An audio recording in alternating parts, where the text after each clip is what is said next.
శతపత్ర సుందరి. ఘూర్జర దేశంలో అగ్నిమిత్రుడనే రాజపుత్రుడొకడుండేవాడు. అతనికి అందం, చందం, బలం, శౌర్యం ఉన్నవి కాని అతనికి రాజ్యం మాత్రం లేదు. ఏనాటికైనా అదృష్టం పట్టకపోతుందా అనే ఆశతో బయలుదేరిపోయి మలయాళ దేశం ప్రవేశించాడు. అతనికి ప్రయాణంలో నదులు, అడవులు, కొండలు ఎన్నెన్నో తగిలాయి. నడిచినంత దూరం నడిచి లభించిన ఆహారమేదో తిని మధ్య మధ్య ఎక్కడో అక్కడ పడుకుంటూ శ్రమ తీరాక ముందుకు కాలు సాగిస్తూ వచ్చాడు. ఇలా కొన్ని రోజులయ్యేసరికి శంకరగిరి అనే కొండ దగ్గరకు చేరుకున్నాడు. చీకటి పడటం చేత ఆనాటికి అక్కడ విశ్రమించి అగ్నిమిత్రుడు ఆ కొండ చర్యలో పడుకున్నాడు. పడుకొని ఇంకా కళ్ళు మూయకుండానే అతనికి ఎదురుగా ఒక గొప్ప దేవాలయం కనపడింది. అది చాలా అద్భుతమైన దేవాలయం. దాని విశేషమేమిటంటే ఇటుక, సున్నం, రాళ్లతో కట్టిన గుడి కాదది, అంతా బంగారమే. గుడి మీద, గోపురం మీద, ప్రాకారాల మీద, మండపం మీద ఉండే శిల్పమంతా నవరత్నమయమై ఉన్నది. నివ్వెరపోయి చూస్తున్న అగ్నిమిత్రుడి కళ్ళు జిగేలుమన్నాయి. ఇంకొక చిత్రం, అంతకు ఒక క్షణం ముందు ఆ దారి వెంబడే నడిచి వచ్చిన అతడికి ఈ దేవాలయం కనపడనే లేదు. మరైతే ఇంతలో ఎక్కడ్నుంచి వచ్చింది? ఇదేదో ఇంద్రజాలం అనిపించిందతడికి. మంత్రాలకి, గారడీలకి మలయాళ దేశం పేరు పొందినది కదా, అందువల్ల ఇదేదో మాయలాగే ఉన్నది. లేకపోతే ఒక్క చిటికలో ఇంత గొప్ప దేవాలయం ముందు వచ్చి ప్రత్యక్షం కావడమేమిటి? ఇలా అనుకుంటూ అగ్నిమిత్రుడు ఆశ్చర్యపోతూ ఆలోచించేటప్పటికీ అతనికొక బుద్ధి పుట్టింది. అది నిజమైన దేవాలయమో లేక ఉత్తి భ్రమో చేతితో తాకితే తెలిసిపోతుందని తోచి పడుకున్నవాడల్లా లేచాడు. అతడు లేచి లేవటంతో అంతవరకు దేదీప్యమానంగా ప్రకాశిస్తూ కనపడ్డ ఆ దేవాలయం గోపుర ప్రాకారాలు సమస్తం అదృశ్యమైపోయాయి. అంతా అంధకారమైపోయింది. దానితో అతడు భయపడిపోయి ఒక్క అడుగు కూడా ముందుకు వేయలేక మళ్ళీ అక్కడే కూలబడిపోయాడు. అయితేనేం, పడుకోవటంతోనే మళ్ళీ ఆ గుడి గోపురం అన్నీ అతనికి మునుపటిలాగానే ఎక్కడివక్కడ కనపడ్డాయి. లేచి పట్టుకుందామంటే మాయమైపోతున్నాయి, తిరిగి పడుకుంటే కనపడుతున్నాయి. ఇదంతా నిజంగా స్వప్నమా? ఇలా అనుకుంటూ అగ్నిమిత్రుడు ఒక్క మాటు గట్టిగా ఒళ్ళు గిల్లుకొని చూసుకున్నాడు. ఆ చోట నొప్పి పుట్టి తను చూస్తున్నది నిజమేనని, కల కాదని తేలింది. గుడిగోడ ముట్టుకుందామని మళ్ళీ తోచి లేచాడు. ఏమైంది? ఇదివరకులాగానే గుడి మాయమై చీకటి ప్రత్యక్షమైంది. ఏమీ తోచక అక్కడే పడుకున్నాడు. మళ్ళీ వెంటనే దేవాలయం ప్రత్యక్షమైంది. లేస్తే ఎక్కడ మాయమైపోతుందో అన్న భయం కొద్దీ అతడలాగే పడుకొని ఆ దృశ్యాన్ని చూస్తూ ఉండిపోయాడు. అతనితో పాటు ఆ దృశ్యం కూడా అలాగే ఉండిపోయింది. కానీ కాసేపు అయ్యేటప్పటికీ అతని చెవిని పట్టుకొని ఒక చీమ కుట్టింది. తటాల్న లేచాడు. గుడి అదృశ్యమైంది. అయితే అయింది, ఆ కుట్టింది చీమ మరొకట అని అంటూ అతడు అక్కడ చేత్తో వెతకడం మొదలెట్టాడు. అతని చేతికేదో మూలిక లాంటిది తగిలింది. ఆ క్షణమే గుడి ప్రత్యక్షమైంది.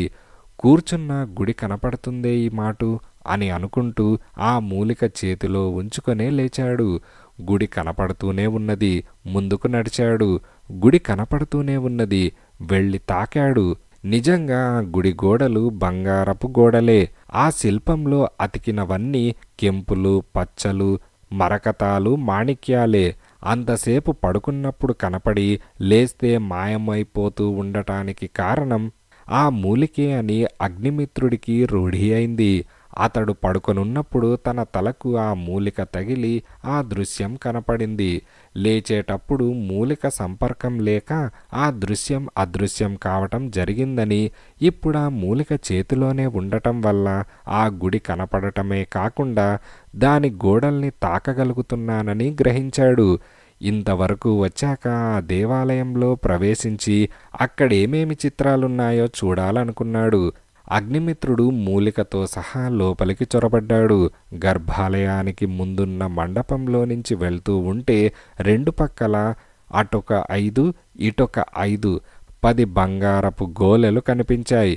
ఆ గోలేలు చాలా ఎత్తుగా ఉండి అగ్నిమిత్రుడు బొటన వేళ్ల మీద నిలబడి తొంగి చూస్తే గాని లోపల ఏమున్నది కనపడింది కాదు. మొదటి గోళంలో బాతుగుడ్లంతలేసి ఎర్రటి కెంపులున్నాయి, ఇంకొక దాంట్లో పచ్చలున్నాయి, వేరొక దానిలో గోమేధికాలున్నాయి, అలాగే ముత్యాలు, పగడాలు, నవరత్నాలు ఇంకా మిగిలినవి ఉన్నాయి. 10వ గోళంలో బంగారు మొహరీలున్నాయి. ఆ గోళాలన్నీ చూసేటప్పటికీ అగ్నిమిత్రుడికి మతిపోయింది. పైనున్న తువ్వాలు పరిచి ప్రతి గోళంలో నుంచి పిడికడేసి తీసి పోసుకొని మూటగట్టుకోబోయాడు. అయితే చిత్రమేమో కాని ఆ 10 పిడికిళ్ల రత్నాలలోనూ దినుసుకొకటి చొప్పున మిగిలి తక్కినవన్నీ దేని గోళంలోకది వెళ్ళిపోయింది. అగ్నిమిత్రుడు బుద్ధిమంతుడు గనక అత్యాశ పనికిరాదు అని తెలుసుకొని అవి మూటగట్టుకొని గర్భాలయం ప్రవేశించాడు. అతనికి ఎదురుగా 100 రేకుల బంగారపు కమలం మీద కూర్చొని ఉన్న లక్ష్మీదేవి ప్రసన్న ముఖంతో కనపడింది. ఆమె పాదాల వద్ద శతపత్ర సుందరి అన్న అక్షరాలు విద్యుద్దీపాలకు మల్లే మెరుస్తూ కనపడ్డాయి. ఆ సుందరమూర్తికి అగ్నిమిత్రుడు చేతులు జోడించి భక్తి పారవస్యంతో శతపత్ర సుందరి అని నమస్కారం చేశాడు. ఆ పారవస్యంలో అతని చేతిలో ఉన్న మూలిక కింద పడిపోయింది. ఇంకేముంది, కళ్ళు తెరిచి చూసేటప్పటికీ శతపత్ర సుందరి కాని, గోలేలు కాని, దేవాలయం గాని ఏవీ లేవు. అతడు మూలిక కోసం అక్కడంతా తడిమాడు, కానీ లాభం లేకపోయింది. భుజం మీద మటుకు రత్నాల మూట అలాగే ఉన్నది. ప్రాప్తమెంతో అంతే అని అనుకుంటూ అగ్నిమిత్రుడు ఆ కొండ దిగి వెళ్ళిపోయాడు. ఆ కొండకు అవతల ఒక మహాపట్నం కనపడింది. అందులో ప్రవేశించేటప్పటికీ అగ్నిమిత్రుడికి ఏదో చాటింపు వినపడింది. సరిగ్గా బోధపడక అతడు ఏమిటయ్యా ఆ చాటింపు అని ఆ దారిన పోతున్న ఎవరినో అడిగాడు. మామూలు చాటింపేనయ్యా అని వాడన్నాడు. నేను కొత్తవాణ్ణి, మీకు మామూలే అయినా ఆ చాటింపేదో నాకు కొత్తే కదా అని అగ్నిమిత్రుడన్నాడు. అలా అయితే విను, మా రాజుగారికి ఒక కూతురున్నది. ఆవిడకి పిచ్చి. పెళ్లి చేసుకోమంటే శతపత్ర సుందరి ఆలయంలో ఉన్న రత్నాలు తెచ్చినవాణ్ణి కాని పెళ్లి చేసుకోను అని అంటున్నది.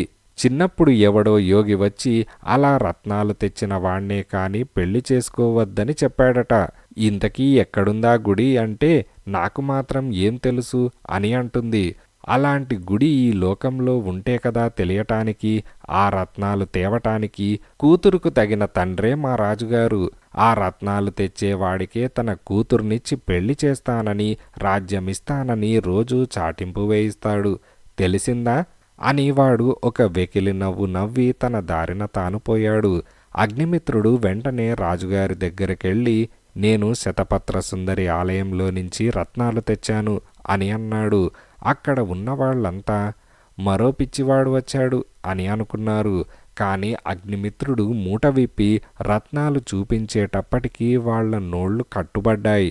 వాళ్లంతా పిచ్చిది అనుకుంటున్న రాజుగారి కూతురు ఈ సంగతి విని ఎవరూ పిలవకుండానే పరిగెత్తుకు వచ్చి జిగేల్ జిగేల్మనే ఆ రత్నాల ముందు ముసిముసి నవ్వులతో మెరిసిపోతున్న అగ్నిమిత్రుణ్ణి చూసి అతని మెడలో పూలదండ వేసేసింది.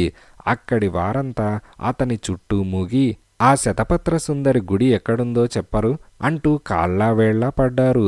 అగ్నిమిత్రుడు దాపరికం లేకుండా ఆ మూలిక మహిమ చెప్పి అది దొరికిన వాళ్లకు గాని ఆ గుడి కనపడదనే రహస్యం వెల్లడించాడు. మూలిక సంగతి విన్నవాళ్లు శంకరగిరి పోయి వెతకటం మొదలెట్టారు. ఇప్పటికీ అలా వెతుకుతూనే ఉన్నారు.